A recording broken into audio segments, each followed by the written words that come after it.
आज की क्लास में हम अपनी एक और मोस्ट इम्पॉर्टेंट थ्योरम देखने जा रहे हैं। तो बच्चे चैप्टर चल रहा था हमारा ओपन एंड क्लोज सेट, उसी चैप्टर को कंटिन्यू कर रहे हैं। 2 से 3 वीडियोस और आएंगी, फिर ये चैप्टर भी कंप्लीट। और आप कह सकते हो कि मैट्रिक्स स्पेस के अंदर आपको लगभग 2.25 यूनिट्स बच्चे पैक हो चुकी हैं, और फिर लास्ट यूनिट करके हम इस बुक को ख़त्म कर देंगे। और कॉम्प्लेक्स की बुक आप लोग कर ही चुके हो। तो बच्चे स्टेटमेंट बोर्ड पर लिखा हुआ है। स्टेटमेंट में कह रहा है in a matrix space intersection of two open set is an open set. कल परसों हमने एक थ्योरम पढ़ी थी जिसमें हमने पढ़ा था union of two open set is an open set. पर आज हम पढ़ रहे हैं कि 2 ओपन सेट अगर गिवन है तो उनका इंटरसेक्शन भी हमेशा क्या होगा, ओपन सेट। पर बच्चे आज वाली थ्योरम में कैलकुलेशन थोड़ी सी अलग होगी। क्यों? उसका रीजन सुनो। यूनियन की खासियत होती है कि किसी भी एक सेट के पास हो तो यूनियन में जाएगा। पर बच्चे इंटरसेक्शन में दिक्कत ये होती है कि जो चीज कॉमन होगी, दोनों के पास होगी, वही इंटरसेक्शन में जाएगी, उसके अलावा नहीं जाएगी। तो बच्चे इस थ्योरम को शुरू करने से पहले मैं थोड़ा सा आपको इंटरसेक्शन के बारे में समझा दूं। तो बच्चे इंटरसेक्शन के बारे में आप लोग देखें ध्यान से। मान लो कोई ए सेट है जिसमें कुछ एलिमेंट्स हैं लाइक 1 2 3, और कोई बी सेट है बच्चे, इसमें मान लो एलिमेंट्स हैं 2 3 4 और 5। अब मैं अगर आप लोगों से पूछूं कि ए इंटरसेक्शन बी क्या आएगा, तो बच्चे इंटरसेक्शन का मतलब है कॉमन। इन दोनों में कौन सी चीज ऐसी है जो दोनों के पास है। तो अगर आप ध्यान से देखो तो ए के पास भी 2 है और बी सेट के पास भी 2 है। तो 2 दोनों के पास है तो ए इंटरसेक्शन बी में 2 जाएगा। ऐसे ही 3 भी दोनों के पास है तो 3 भी जाएगा। पर उसके अलावा कोई और एलिमेंट ऐसा नहीं है जो दोनों के पास हो, तो ए इंटरसेक्शन बी, किन्हीं भी 2 सेट्स के इंटरसेक्शन की क्या खासियत होती है कि इंटरसेक्शन में सिर्फ वही एलिमेंट जाएंगे जो दोनों सेट्स के पास होंगे। तो बच्चे जब आज मुझे 2 ओपन सेट लेकर चलने हैं और प्रूव करने हैं कि 2 ओपन सेट का इंटरसेक्शन भी ओपन होगा, तो मुझे दोनों ओपन सेट के अंदर एक कॉमन स्फीयर बिठाना पड़ेगा। देखो ये बात तो पक्की है, किसी भी सेट को ओपन प्रूव करना है तो उसमें क्या बिठा दो, ओपन स्फीयर। और आपको ये भी बताया है जिसमें भी ओपन स्फीयर बिठाना होता है उस सेट से एक एलिमेंट मांग लो। तो ये लाइनें अगर आपको याद है तो थ्योरम अपने आप चलेगी। तो ये थोड़ा सा साइड में लिख लेना, अगर नहीं पता तो बच्चे। अब लिखना शुरू करें प्रूफ।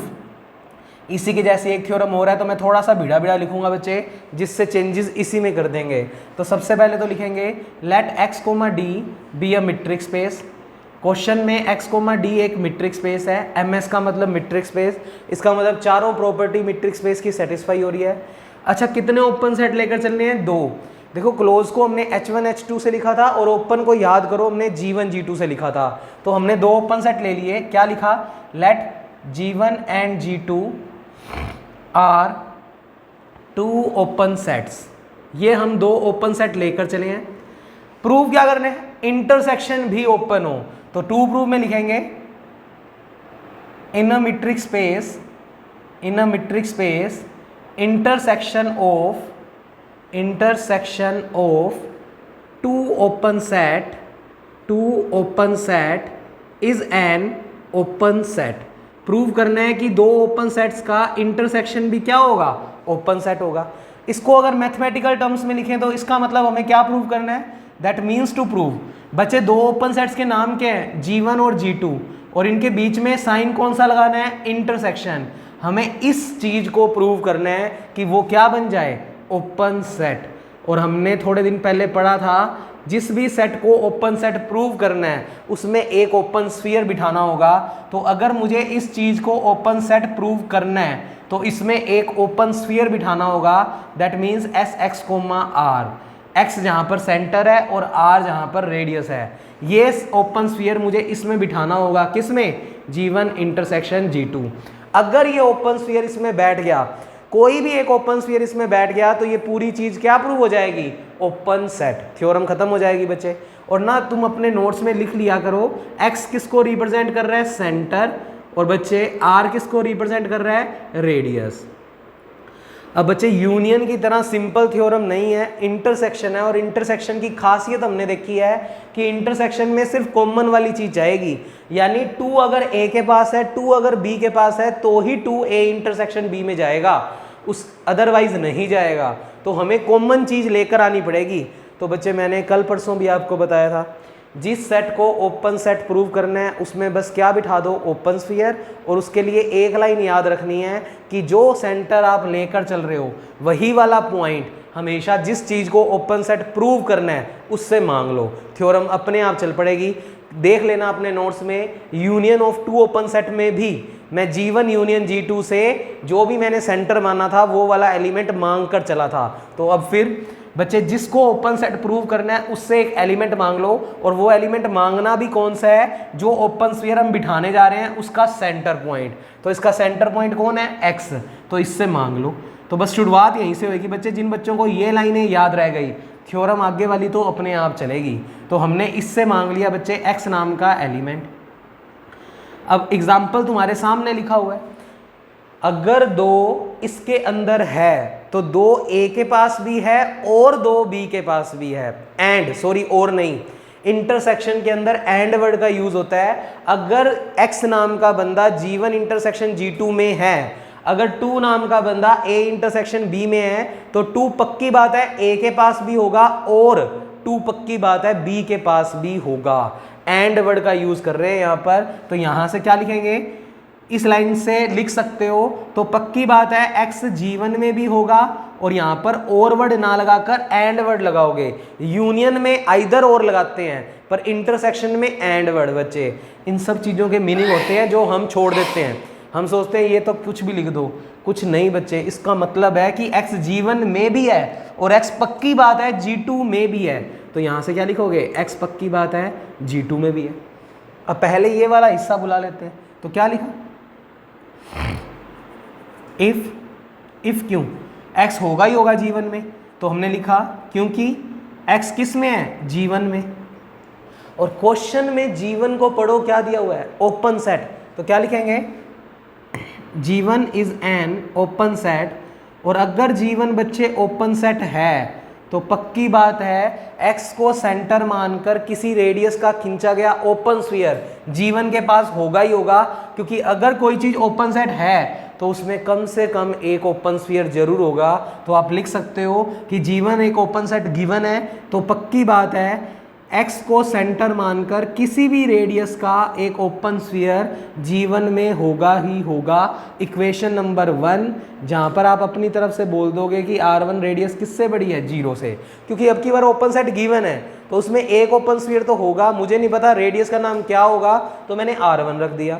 इतनी लाइन लिखने के बाद मैंने इस वाले हिस्से को बुला लिया तो मैं यहाँ पर लाइन लगाकर लिख रहा हूँ। तो इसको इक्वेशन नंबर 1 दे दिया। अब लिखा x कहाँ से आ रहा है, G2 से भी आ रहा है। और क्वेश्चन में G2 को भी देखो, G2 भी एक ओपन सेट है। तो लिखेंगे क्योंकि G2 is an open set, और अगर कोई बंदा ओपन सेट है तो उसमें एक ओपन स्फीयर तो होगा ही होगा। अब हमें नहीं पता रेडियस क्या होगी, पर सेंटर तो यही होगा, x नाम का सेंटर R2 नाम की रेडियस होगा ही होगा। किस में, G2 में। जहां पर इसको इक्वेशन नंबर 2 मार्क कर दो और बोल दो कि R2 रेडियस भी किससे बड़ी है, 0 से। यहाँ पर रेडियस 0 से बड़ा प्रूव नहीं करना पड़ेगा, क्यों, क्योंकि ओपन सेट दिया हुआ है। तो कोई ना कोई एक रेडियस तो ऐसी होगी जिससे बना हुआ ओपन स्फीयर इसमें रहेगा ही रहेगा। अब बच्चे दिक्कत क्या हुई, ध्यान से देखो बोर्ड पे, Sx को R को हमें इसमें बिठाना है, और हम जानते हैं इंटरसेक्शन में कोई चीज तभी जाती है जब वो दोनों के पास हो। अब G1 के पास तो R1 रेडियस का ओपन स्फीयर है, जबकि G2 के पास R2 रेडियस का ओपन स्फीयर है। दोनों सेम तो नहीं है। अब अगर दोनों सेम नहीं है तो इंटरसेक्शन में कैसे भेज दूं, इंटरसेक्शन में तो वही चीज जाएगी जो दोनों के पास सेम होएगी।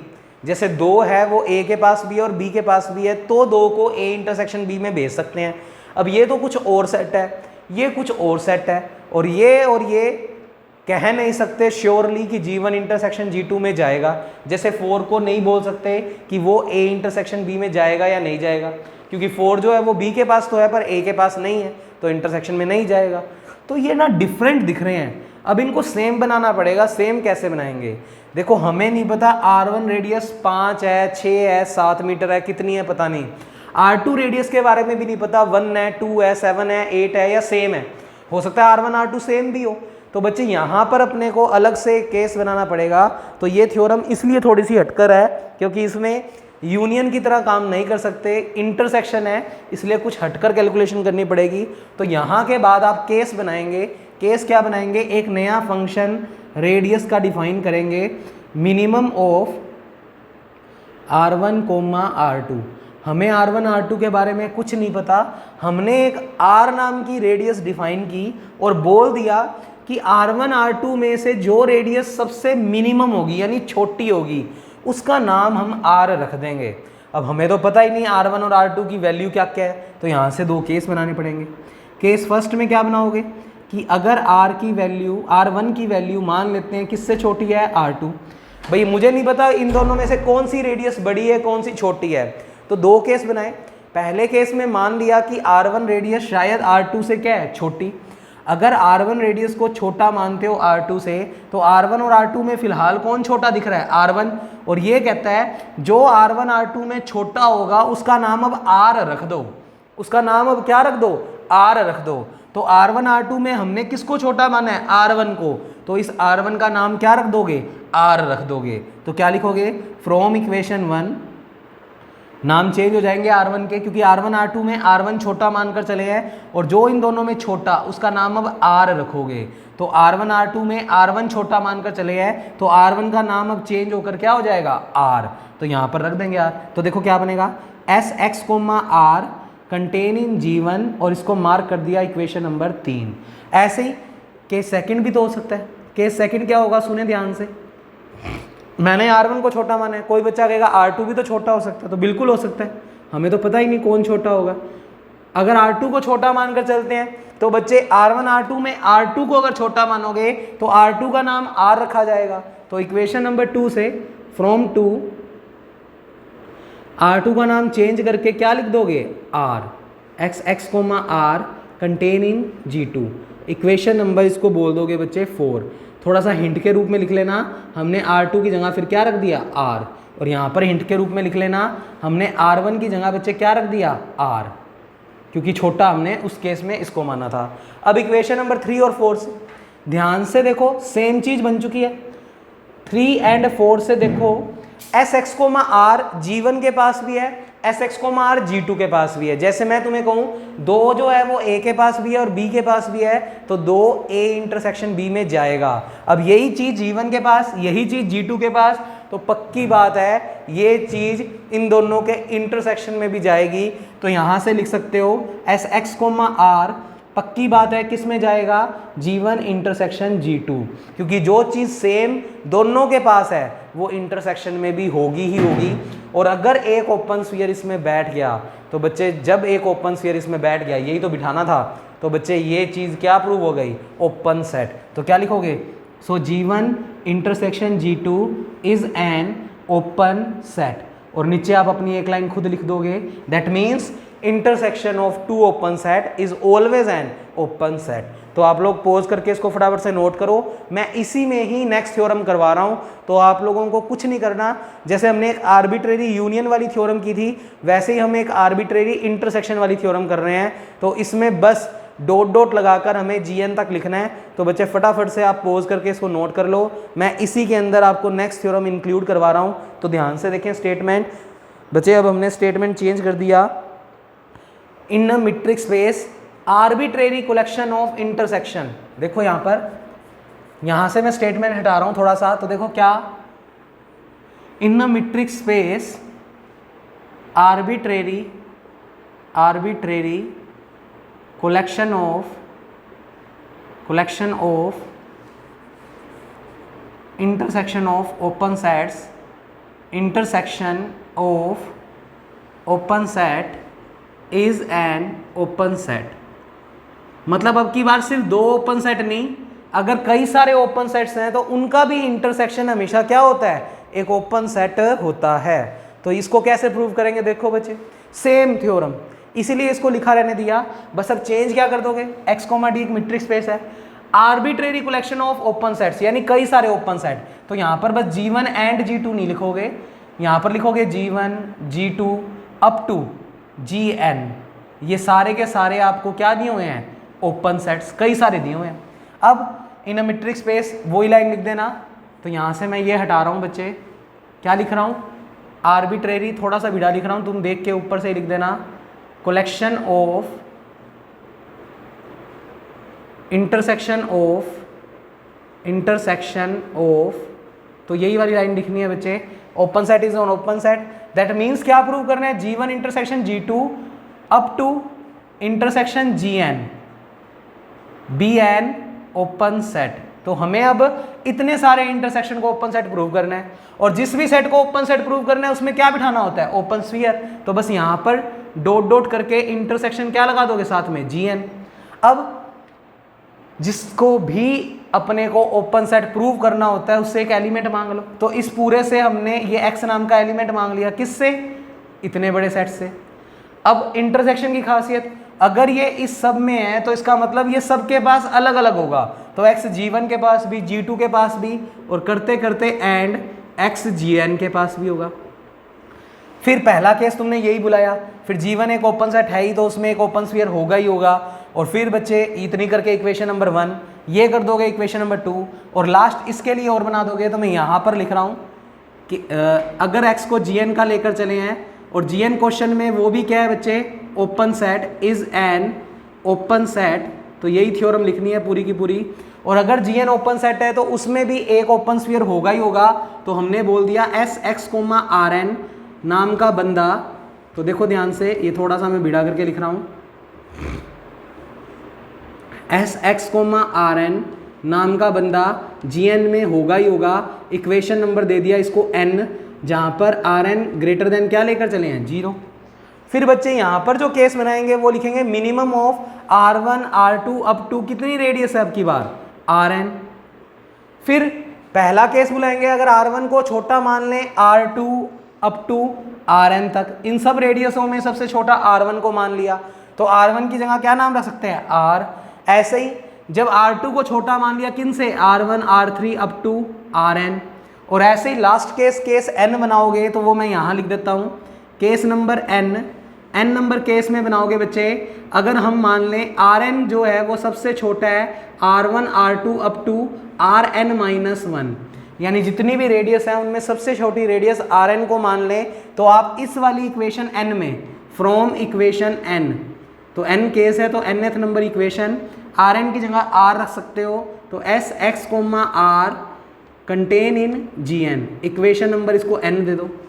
और फ्रॉम इक्वेशन 3, 4 और n, 3, 4 एंड n लिख सकते हो। सेम चीज़ G1 के पास, G2 के पास, Gn के पास, तो ये वाली चीज़ जाएगी इन सब के इंटरसेक्शन में। और अगर एक ओपन स्फीयर भी इनमें बैठ गया तो ये पूरा सेट क्या प्रूव हो जाएगा, ओपन सेट। तो इसको क्या लिखोगे, intersection Gn is an open set, और नीचे लाइन लिख दोगे यही वाली। तो बच्चे ये दोनों थ्योरम मोस्ट इंपॉर्टेंट है, इनको आप अच्छे से याद कर लेना, इसके बिना काम सरेगा नहीं बच्चे। तो इम्पोर्टेंट है सारी थ्योरम में इसकी, ये चैप्टर ही इंपॉर्टेंट है, तो इसको केयरफुली करते जाएं बच्चे। अब 2 या 2.5 दिन का काम रह गया बच्चे इस चैप्टर में, वो मैं आपको करवाऊंगा नेक्स्ट वीडियो में। तो बच्चे इतना काम आप लोग पढ़ेंगे। Thank you class.